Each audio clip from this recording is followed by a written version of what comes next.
You think you can steal from me? I didn't steal anything! Liar! You're done! Get up! It started as one of those quiet, forgettable errands that never make history. Malik pushed a grocery cart beneath harsh fluorescent lights, scanning shelves while mentally replaying his wife's voice from earlier.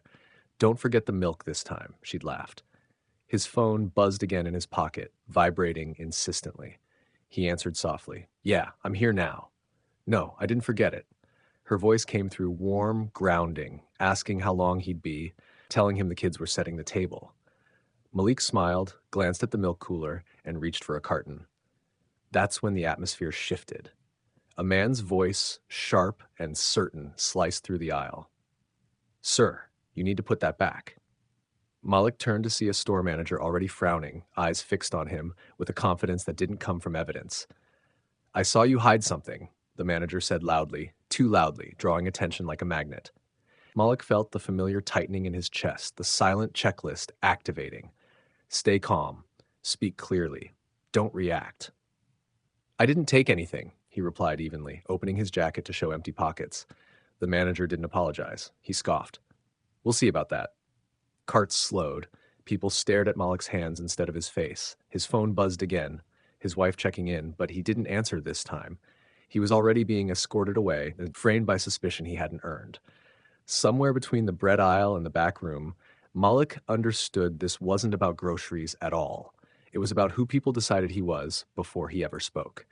And if you rather follow a story where ordinary moments turn into something revealing, stay with this, because this is only the beginning. The back room was colder than the store floor, lit by a single buzzing bulb that made everything feel smaller and more accusatory. Malik stood near a stack of boxes labeled seasonal, hands loose at his sides, posture neutral by design. The manager paced like a prosecutor rehearsing argument. "You know," he said, voice thick with assumption, "people pull this kind of thing all the time. Think they're slick." Malik met his eyes without hostility. "I'm just here to shop," he replied, calm and precise. The words didn't land. They never did. A security guard leaned against the wall, arms crossed, already convinced this was a waste of time only because it might not end the way he expected. Minutes dragged. Malik's phone vibrated again in his pocket, ignored now, the warmth of his wife's earlier call fading into the sterile air. "We're checking the cameras," the manager announced, as if granting a favor. When the footage played, it told a boring truth. Malik selecting items, comparing prices, placing them openly into the cart. No sleight of hand. No jacket movement. No theft. The manager's jaw tightened. He cleared his throat. "Well," he muttered, searching for something else to stand on, "you can't be too careful." Malik exhaled slowly. "Careful isn't the same as careless with accusations," he said, voice steady, not raised. The manager bristled. "You don't need to lecture me." Malik didn't argue. He didn't need to. The silence did it for him. A police officer was called anyway, not for necessity, but to save face. Malik watched the door, knowing this moment was stretching beyond inconvenience into something heavier, something that would linger long after the receipt printed. The assumption had already done its damage. The officer arrived with practiced impatience, hand resting near his belt before he even understood why he'd been called. He looked at Malik first, not the manager. Always first. "What's the situation?" he asked, already leaning toward a conclusion. The manager jumped in quickly, voice rehearsed. "Suspicious behavior, possible concealment." Malik stayed still, shoulders relaxed, eyes forward. "There was no concealment," he said calmly. "They checked the cameras." The officer glanced toward the small monitor, then back at Malik, skepticism outweighing curiosity. "You mind telling me why you were really here?" he asked. Malik felt it then, that quiet insult wrapped as a question. "To buy groceries," he replied. The officer smirked faintly. "Uh-huh." He stepped closer, invading space without touching, a pressure meant to provoke. Malik didn't move. "Am I being detained?" he asked, voice even. The officer hesitated, annoyed by the composure. "Not yet," he said. The manager shifted, uncomfortable now, the footage still paused on the screen behind him like a silent witness.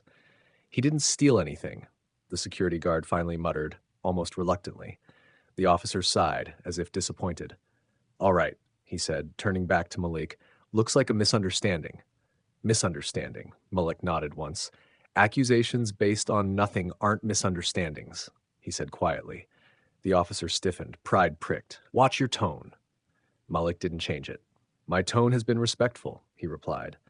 Silence fell again, heavier than before. The officer cleared his throat. You're free to go. Free. Malik picked up his cart, the ordinary weight of groceries suddenly symbolic. As he walked back onto the store floor, he felt eyes follow him, some apologetic, some defensive, some unchanged. The damage was already done, but so was something else. The truth had been seen, and it couldn't be unseen. Malik stepped out of the store into late afternoon light, the automatic doors sliding shut behind him like a chapter ending without closure. He paused near his car and finally answered his phone. Hey, he said softly. His wife exhaled on the other end, relief wrapped in worry. Everything okay? You took longer than usual. Malik looked at the grocery bags, the receipt folded neatly on top, proof he'd never needed. Yeah, he said after a beat. I'm okay. I'll tell you when I get home. He sat for a moment before driving, letting the adrenaline settle, letting the weight of it all land where it belonged. Inside the store, the manager avoided the front windows. The officer lingered too long, pretending to check messages, aware that something about his certainty had been exposed. The cashier watched Malik's taillights disappear and felt the small, uncomfortable shift that comes when a story changes you. At home, Malik set the milk in the fridge, hugged his kids, and washed his hands like nothing had happened. But later, when the house was quiet, he told his wife everything, calmly, precisely, without drama. She listened, jaw tight, then reached for his hand. You didn't deserve that, she said. Malik nodded. He already knew. The next morning, a review appeared online, then another, then a video surfaced from the aisle. Nothing explosive, just enough truth to make denial impossible. Malik didn't celebrate. He didn't gloat. He understood something deeper. That dignity doesn't always stop injustice, but it reveals it. And sometimes that's how change begins. Slow, uncomfortable, undeniable. If this story made you feel something, leave a comment with your thoughts. Like and subscribe if you want more stories that uncover what often goes unseen.